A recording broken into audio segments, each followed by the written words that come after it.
Še dobro, da danes ob 4 zjutraj na cesti Drežnica-Kobarid ni bilo prometa. Na cesto je namreč iz strmine zgrmel plaz zemlje, korenin in dreves.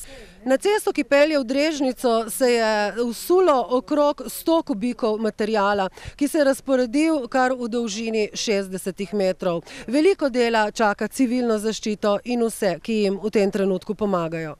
Sedaj te drevesa, ki so zdaj prišla dol, so bila nad cestiščem 100 metrov, ki niso takrat prišla dol, ko je bil ta žled. Korenine so v namočeni zemlji popustile in tudi drevesa, ki so kljubovala žledu in snegolomu, so zdaj padla.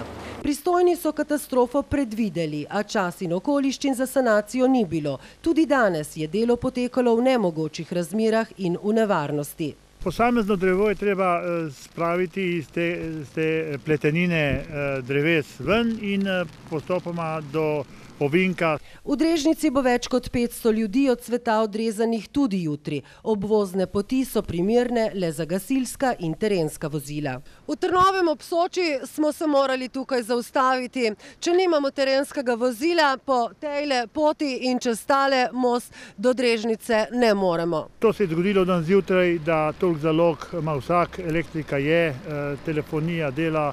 Gasilci, pripadniki civilne zaščite in cestni delavci tako na Kobariškem še ne mirujejo in nadaljujejo z napornim delom, ki so ga začeli 31. januarja.